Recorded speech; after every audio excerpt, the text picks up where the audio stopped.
बांकीपुर उपचुनाव अब सिर्फ सियासी मुकाबला नहीं बल्कि राजनीतिक टकराव और प्रशासनिक कार्रवाई का बड़ा मुद्दा बन चुका है। चुनाव प्रचार के बीच हुई गिरफ्तारी ने बिहार की राजनीति का पारा और चढ़ा दिया है।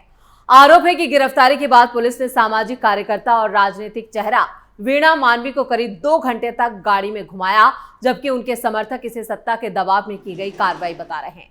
दूसरी तरफ पुलिस का साफ कहना है कि पूरी कार्रवाई कानून के दायरे में रहकर की गई, लेकिन जैसे ही अदालत से वीणा को जमानत मिली, बाहर निकलते ही वीणा मानवी अपने आंसू नहीं रोक सकी और कैमरों के सामने फूट फूट कर रोती वीणा की तस्वीरें अब सियासी बहस का केंद्र बन गई हैं। सवाल उठ रहे हैं, क्या ये कानून का पालन था या राजनीतिक प्रतिशोध? क्या बांकीपुर उपचुनाव में सहानुभूति की नई लहर पैदा होगी? आज की स्पेशल स्टोरी में जानेंगे कैसे बांकीपुर उपचुनाव में पूरा विपक्ष आया बैकफुट पर। नमस्कार, मैं हूं परवीन शेख, आप देख रहे हैं स्पेशल स्टोरी।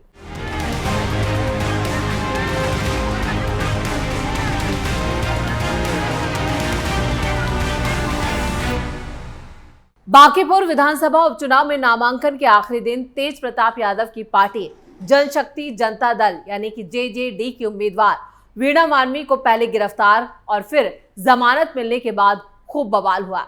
वैसे बवाल ये थमा नहीं है और ज्यादा तूल पकड़ता हुआ नजर आ रहा है। जेजेडी की प्रत्याशी वीणा मानवी को नामांकन दाखिल करने के फौरन बाद पुलिस ने गिरफ्तार कर लिया था।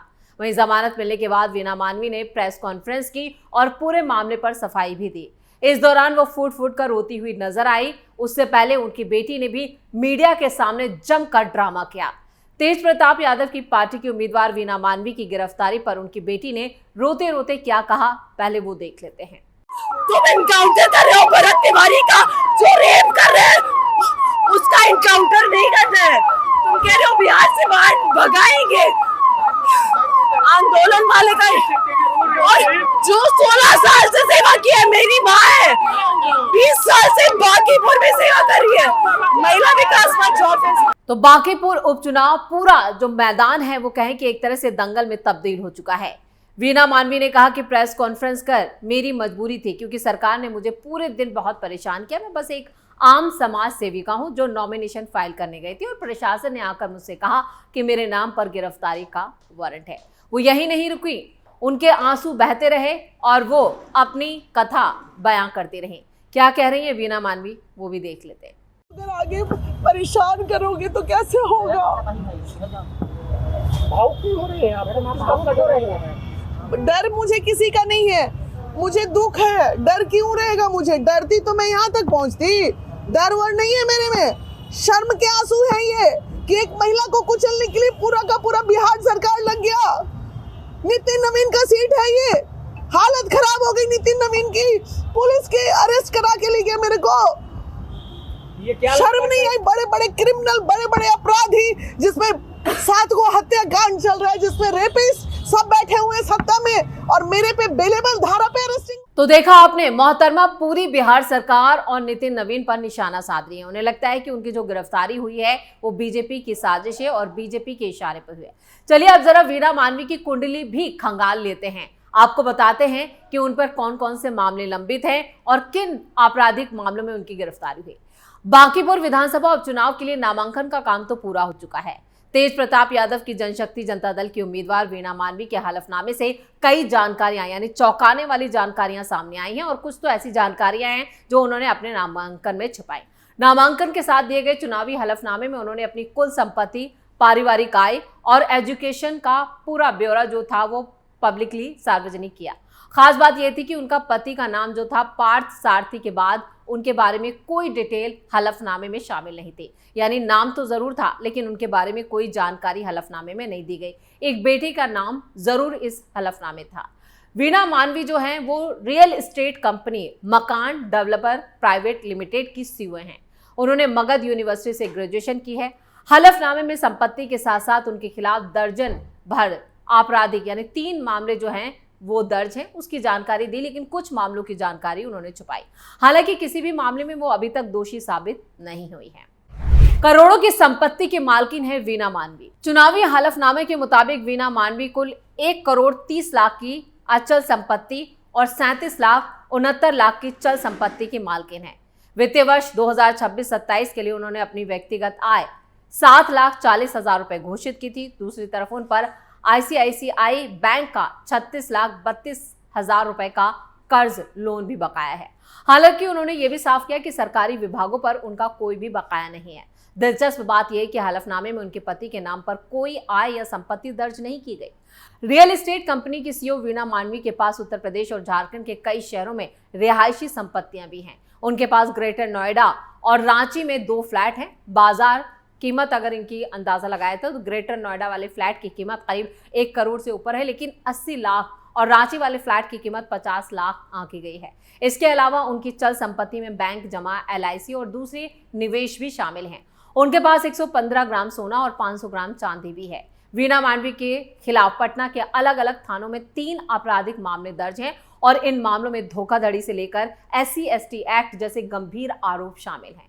गर्दनी बाग थाना कांड, यहाँ पर इस मामले में आपराधिक धमकी, साइबर अपराध और SC/ST एक्ट के तहत मर्यादा भंग करने के आरोप इन पर हैं। यह मामला विशेष SC/ST कोर्ट में पेंडिंग है। वहीं फतुहा थाना में भी इन पर झूठी गवाही देने, जानबूझकर गंभीर चोट पहुंचाने, जबरन कैद करने, हमला करने और आपराधिक धमकी देने और सार्वजनिक रूप से किसी SC/ST व्यक्ति और महिला को अपमानित करने का आरोप है। यानी ये इनकी कुंडली है।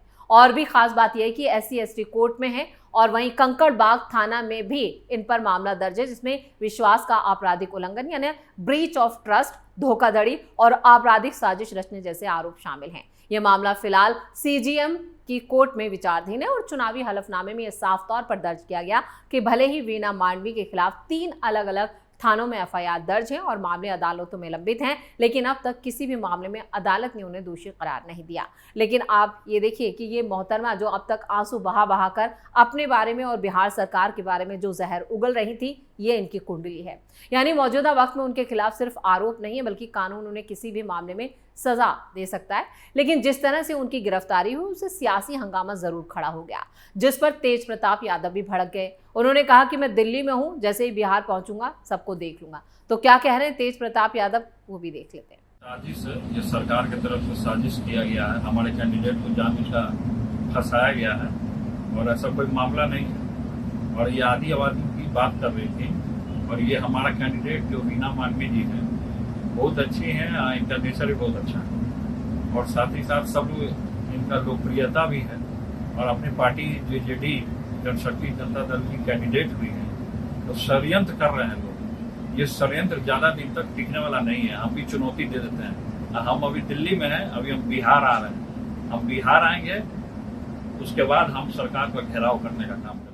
तो वीणा मांडवी की गिरफ्तारी, फिर जमानत और उसके बाद हाई वोल्टेज ड्रामा और तेज प्रताप यादव का ये बयान, खुले तौर पर वो बीजेपी सरकार, बिहार सरकार को चुनौती दे रहे हैं और धमकी दे रहे हैं। ऐसे में मामला तो तेज प्रताप यादव पर भी दर्ज होना चाहिए। इन्हें भी सीधी जेल की हवा खानी चाहिए, तभी शायद इनकी अकल ठिकाने आएगी। जिस तरह से ये सम्राट चौधरी और नितिन नवीन को सीधे कटघरे में खड़ा कर रहे हैं और झूठे आरोप मढ़ रहे हैं। उन्होंने कहा कि झूठे मामले में उनकी प्रत्याशियों को फंसाया गया है और चुनावी मामले में उन्होंने जो जानकारियां दी हैं उसमें कहीं भी कोई गलती नहीं है और चुनावी प्रक्रिया को प्रभावित करने की कोशिश जो है वो सरकार की तरफ से की गई है। अगर ऐसा हुआ है तो ये लोकतांत्रिक व्यवस्था के लिए काफी चिंताजनक है। मैं तेज प्रताप यादव, राष्ट्रीय अध्यक्ष जनशक्ति जनता दल, वीणा मांडवी के साथ पूरी मजबूती से खड़ा हूं और अदालत पर पूरा भरोसा है और जरूरत पड़ने पर हम अपने अधिकारों की रक्षा के लिए फिर अदालत का दरवाजा खटखटाएंगे। बांकीपुर विधानसभा की जनता सच और इंसाफ के साथ खड़े, में विश्वास है कि सच्चाई की जीत होगी। तो तेज प्रताप यादव इसके साथ साथ ये तो कह रहे हैं कि बांकीपुर की जनता पर उन्हें भरोसा है, लेकिन साथ वो ये भी कह रहे हैं कि बीजेपी और जिन लोगों ने वीणा मांडवी के साथ ये जिस तरह की पूरी साजिश रची है, वो जैसे ही बिहार पहुंचेंगे उसके बाद वो एक एक करके सबको देख लेंगे। यानी खुली धमकी और खुली चुनौती दे रहे हैं और इस तरह बांकीपुर उपचुनाव जो है वो अब एक दंगल यानी यहाँ पर टकराव और प्रत्याशियों की गिरफ्तारी के बाद मामला और ज्यादा सियासी तूल पकड़ता हुआ नजर आ रहा है। अब देखना ये होगा कि इस पूरे मामले में नया मोड़ क्या आता है। इसी के साथ स्पेशल स्टोरी में इतना ही। वीडियो कैसा लगा कमेंट करके अपनी राय जरूर दें। वीडियो को लाइक करें, शेयर करें और कैपिटल टीवी को सब्सक्राइब जरूर करें। धन्यवाद।